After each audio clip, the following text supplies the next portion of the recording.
নমস্কাৰ বন্ধু বান্ধৱীসকল, স্বাগতম জনাইছোঁ আপোনালোকক পুনৰ অন্য এটা ভিডিঅ'ৰ মাধ্যমেৰে মোৰ চেনেললৈ। বন্ধু বান্ধৱীসকল, সচৰাচৰ আমাৰ যিবিলাক শিশু, সেইটো লাগিলে নৱজাতকেই হওক নতুবা জন্মৰ পিছৰে পৰা মোটামুটি জন্মৰ 0 দিনৰ পৰা বুলি আৰম্ভ কৰিব পাৰি। মাতে জন্ম হোৱা ক্ষণৰ পৰাই মোটামুটি 10, 12, 13 বছৰলৈকে কি হয়, শিশুসকলে সচৰাচৰ চক খোৱা বা শিশুসকলৰ নজৰ লগা, যিটো আমাৰ ভাষাত মুখ লগা বুলিও কোৱা হয়, এনেকুৱা ধৰণৰ সমস্যাৰে জৰ্জৰিত হৈ থাকে বা এনে ধৰণৰ সমস্যাৰ সন্মুখীন হয় আমাৰ শিশুসকল।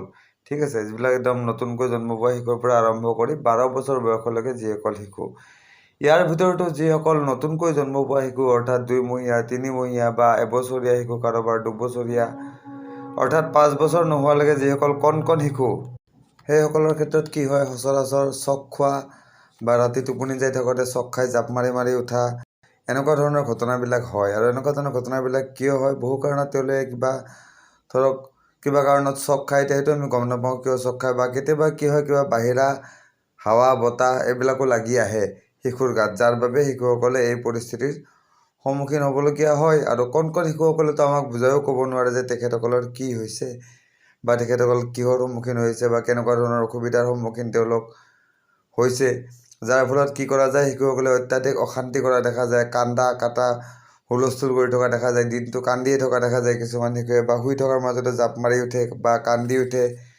তেনেকুৱা ধৰণৰ অসুবিধা যদি বন্ধু বান্ধৱীসকল আপোনাৰ শিশুৰ ক্ষেত্ৰত বা আপোনাৰ সন্তানসকলৰ ক্ষেত্ৰতো যদি হৈ আছে, তেতিয়াহ'লে তেনেকুৱা ক্ষেত্ৰত কি কৰাটো উচিত, যে এটা গা বন্ধনি তাবিজ তেখেতসকলক দিয়া উচিত, যিটো দিলে কি হয়, তেখেতসকলক এই ধৰণৰ বাহিৰা হাৱা বতাহে অশান্তি কৰিব নোৱাৰে, অসুবিধা কৰিব নোৱাৰে, আৰু যাৰ ফলত তেখেতসকলৰ এই চক খোৱা আদি বেমাৰবিলাক নোহোৱা হয়, বা চক নাখায় বা জাপ মাৰিবলৈ নুঠে, টোপনি ভাল হয়, এনেকুৱা ধৰণৰ। ঠিক আছে, যাৰ এই অসুবিধা, যোনে এই অসুবিধাৰ সন্মুখীন হৈছে, মাক বাপেকসকল বা পেৰেণ্টছসকল, তেখেতসকলে বুজি পাইছে মই কি কথা ক'বলৈ বুজাই আছোঁ বা মই কি কথা ক'বলৈ গৈ আছোঁ।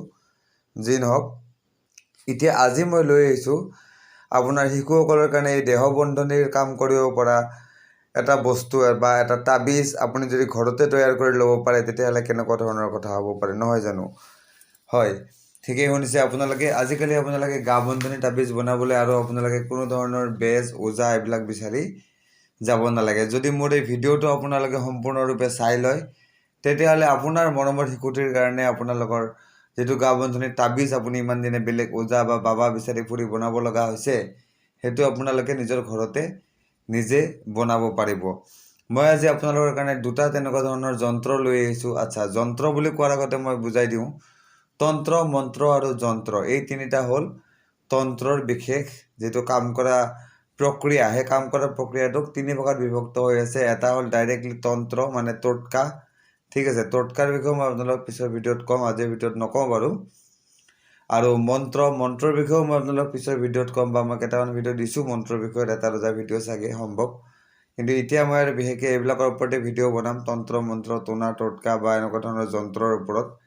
এতিয়া যন্ত্ৰ বস্তুটো হ'ল এনেকুৱা বস্তু বন্ধু বান্ধৱীসকল,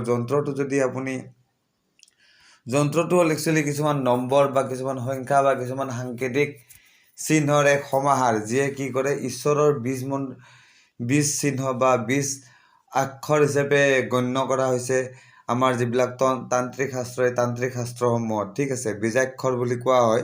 এই কিছুমান বীজাক্ষৰ বা বীজৰ চিহ্ন মিলি কি হয়, এটা যন্ত্ৰ ৰচিত হয়। আৰু যন্ত্ৰটো কি হয়, যন্ত্ৰৰ প্ৰয়োগ বেলেগ ধৰণে কৰিব লাগে। যন্ত্ৰ এটা ৰচনা কৰি যেতিয়া ইয়াক ধাৰণ কৰা হয়, ঠিক আছে, যন্ত্ৰ ৰচনা কৰাৰ কিছুমান নিয়ম আছে। সেই নিয়মসমূহ প্ৰত্যেক যন্ত্ৰ ৰচনা কৰোঁতে মানি বা পালন কৰি পেলাই যন্ত্ৰ ৰচনা কৰিবলগীয়া হয়। তেতিয়া কি হয়, যি উদ্দেশ্যে যন্ত্ৰটো ৰচনা কৰি ধাৰণ কৰা হয়, সেই উদ্দেশ্য সেই যন্ত্ৰৰ প্ৰভাৱত সফল হয়। অৰ্থাৎ যদি আপুনি ধনলক্ষ্মী বা ধন সম্পত্তি প্ৰাপ্তিৰ কাৰণে বা ব্যৱসায় বৃদ্ধিৰ কাৰণে যন্ত্ৰ ধাৰণ কৰে, তেতিয়াহ'লে আপোনালোকৰ ব্যৱসায় বৃদ্ধি হ'ব। যদি এতিয়া মই আজিৰ যন্ত্ৰ 2টা আনিছোঁ, একচুৱেলি আজিৰ যন্ত্ৰ 2টা আনিছোঁ মই, শিশুৰ নজৰবন্দী তাবিজ বা শিশুৰ নজৰ সুৰক্ষা বা শিশুৰ গা বন্ধনি তাবিজ বনোৱাৰ 2টা যন্ত্ৰ মই আজি লৈ আহিছোঁ আপোনালোকৰ কাৰণে। আৰু পিছে পৰে মই এনেকুৱা ধৰণৰ নানান ধৰণৰ যন্ত্ৰ লৈ আহিম। আপোনালোকেও মোক জনাব যদি আপোনালোকৰ কিবা সমস্যা হৈ আছে, তেনেকুৱা সমস্যাৰ পৰা পৰিত্ৰাণ পাবলৈ যদি তেনেকুৱা কিবা তন্ত্ৰ মন্ত্ৰ বা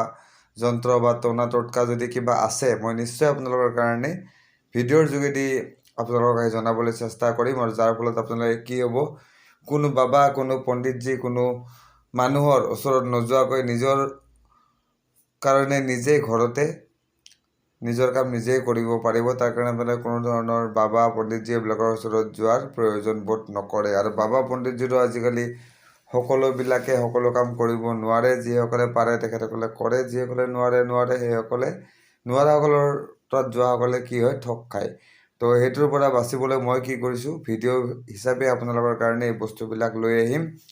আৰু সদায় এই বস্তুটো পাই থাকিবলৈ কি কৰিব, মোৰ চেনেলটো ছাবস্ক্ৰাইব কৰি ল'ব যিসকলে এতিয়ালৈকে কৰা নাই, আৰু যিসকলে কৰিছেতো কৰিছেই, আৰু যিসকলে এতিয়ালৈকে কৰা নাই নিশ্চয় ছাবস্ক্ৰাইব কৰি ল'ব। আৰু ভিডিঅ'টো শেষ হ'লে লাইক আৰু শ্বেয়াৰো কৰি দিব, যাতে বেলেগেও এই উপায়টোৰ বিষয়ে গম পাই লাভান্বিত হ'ব পাৰে।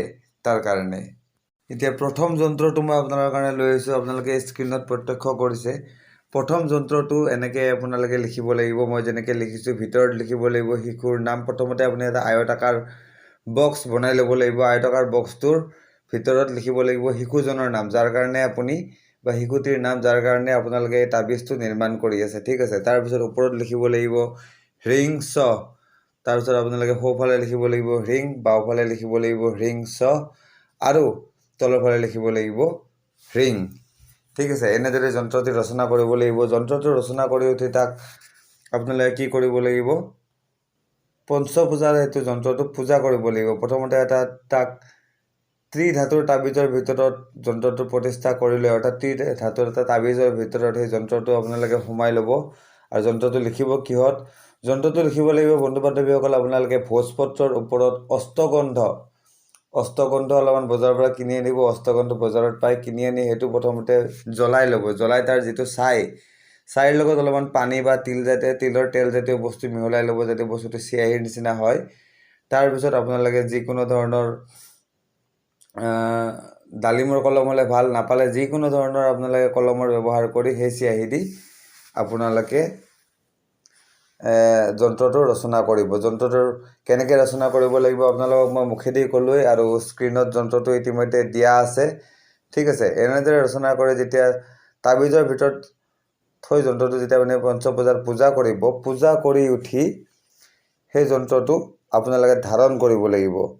ঠিক আছে। আপোনালোকে মানে কি, শিশুটিক ধাৰণ কৰাই দিব লাগিব, যোন শিশুৰ কাৰণে আপোনালোকে এই তাবিজটি ৰচনা কৰিছে। কিন্তু যন্ত্ৰটি আপোনালোকে পঞ্চপূজাৰ পূজা কৰি তাক প্ৰাণ প্ৰতিষ্ঠা কৰিবলৈ নাপাহৰিব, কাৰণ যিকোনো যন্ত্ৰ এটা পঞ্চপূজাৰ পূজা কৰিলেহে তাৰ প্ৰাণ প্ৰতিষ্ঠা হয়, বা প্ৰাণ প্ৰতিষ্ঠাৰ বিধি থাকে। সেই বিধিমতে পূজা অৰ্চনা কৰিলে যিবিলাক পণ্ডিত বা আমাৰ যিটো মানুহবিলাকে আমি জানো, গতিকে যিবিলাকে জানে তেখেতসকলে আপোনালোকে ক'লে তেখেতসকলে কৰি দিব। আপোনাৰ ঘৰৰ ওচৰৰ যদি মন্দিৰৰ কোনোবা পণ্ডিতকো আপোনালোকে কয়, তেতিয়াহ'লেও পণ্ডিত বা পুৰোহিত, তেতিয়াহ'লেও তেখেতসকলে সেইটো শুদ্ধ কৰি দিব বা প্ৰাণ প্ৰতিষ্ঠিত কৰি দিব। ঠিক আছে। এনেদৰে আপোনালোকে প্ৰথম যন্ত্ৰটো ৰচনা কৰি ল'ব, আৰু সেইটো শিশুৰ ডিঙিত পিন্ধাই দিব। আৰু দ্বিতীয় প্ৰকাৰৰ যন্ত্ৰটো মই এতিয়া দেখুৱাবলৈ গৈছোঁ আপোনালোক বন্ধু বান্ধৱীসকল। দ্বিতীয় প্ৰকাৰৰ যন্ত্ৰটো চাই লওক। দ্বিতীয় প্ৰকাৰৰ যন্ত্ৰটো স্ক্ৰীণত আহি গৈছে, আপোনালোকে চাই লওক। মই যিবিলাক সংখ্যা লিখিছোঁ ইয়াতে আপোনাৰ ইংৰাজীত লিখিছোঁ, আপোনালোকে সেইটো হিন্দীতো লিখিব পাৰে। যদি আপোনালোকে অসমীয়াত লিখে অসমীয়াতো লিখিব পাৰে। মই খালি সকলোৱে বুজি পোৱাকৈ এইটো কি কৰিছোঁ, ইংৰাজীত লিখি দিছোঁ। এনেকৈ আপোনালোকে এটা বক্স বনাই ল'ব লাগিব। বক্সৰ ভিতৰত 4ডাল ৰ' 4টা কলম বনাই ল'ব। বনাই লৈ তাৰ ভিতৰত আপোনালোকে স্ক্ৰীণত যিকেইটা সংখ্যা দেখি গৈছে সেই সংখ্যাকেইটা লিখিব। লিখি পেলাই মই যেনেকৈ আগতে ক'লোঁ তেনেকৈ পঞ্চপূজাৰ পূজা অৰ্চনা কৰিব। ত্ৰিধাতুৰ তাবিজৰ ভিতৰত যন্ত্ৰটো ভৰাই ভোজপত্ৰত লিখিব, আৰু এইটোত খালি অষ্টগন্ধৰ চিয়াহী ব্যৱহাৰ নহ'ব। এইটোত ব্যৱহাৰ হ'ব আপোনাৰ দেশী গৰুৰ ঘি, দেশী গাইৰ ঘি দি আপুনি ভোজপত্ৰৰ ওপৰত যিটো যন্ত্ৰ ৰচনা কৰিব লাগিব। আৰু ৰচনা কৰি পেলাই আপোনালোকে এইটো ত্ৰিধাতুৰ তাবিজৰ ভিতৰত ভৰাই তাক পঞ্চপূজাৰ পূজা কৰি এইটোত ধাৰণ কৰিব লাগিব। আৰু যন্ত্ৰ ৰচনা কৰোঁতে বা পূজা কৰোঁতে আপুনি যিফালে মুখ দি পেলাই ৰচনা কৰিব, বা যিফালে আপোনাৰ মুখ থাকিব লাগিব পূজা কৰাৰ সময়ত, সেই দিশটো হ'ল আপোনালোকৰ বন্ধু বান্ধৱীসকল পূব দিশ। ঠিক আছে। পূবৰ ফালে মুখ কৰি আপোনালোকে যন্ত্ৰ ৰচনা কৰিব লাগিব, আৰু পূবৰ ফালে দিশ কৰি পূজা কৰি যন্ত্ৰটো প্ৰাণ প্ৰতিষ্ঠা কৰি শিশুৰ ডিঙিত বা কমৰত বান্ধি দিব। তেতিয়াহ'লে চাব আপোনালোকৰ শিশুৰ যি এই চক খোৱা যি প্ৰৱণতা আছে, এই চক খোৱা প্ৰৱণতা নোহোৱা হৈ যাব। শিশুৱে আৰু চক নাখায়। শিশুৰ কেতিয়াও আপোনালোকৰ মুখ নজৰ ইত্যাদি নালাগে বেলেগৰ। ঠিক আছে। এনেকুৱা ধৰণৰ ব্যাধাৰ পৰা আপোনাৰ শিশু কি হ'ব সুৰক্ষিত হৈ থাকিব। তো বন্ধু বান্ধৱীসকল, আশা কৰিলোঁ ভিডিঅ'টো আপোনালোকৰ কামত আহিব, ভিডিঅ'টো আপোনালোকৰ ভাল লাগিব। যদি মোৰ ভিডিঅ' ভাল লাগিল তেতিয়াহ'লে লাইক আৰু শ্বেয়াৰ নিশ্চয় কৰি দিব। আৰু আগলৈ এনেকুৱা ধৰণৰ ভিডিঅ' মই নিজাববীয়াকৈ আনি থাকিম। আৰু আপোনালোকেও যদি কিবা হোৱাৰ ওপৰত ভিডিঅ' লাগে তেতিয়াহ'লে নিশ্চয় মোক মোৰ কমেণ্ট ছেকশ্যনত গৈ পেলাই আপোনালোকে জনাব পাৰে। তো আজিলৈকে ইমানেই, ধন্যবাদ।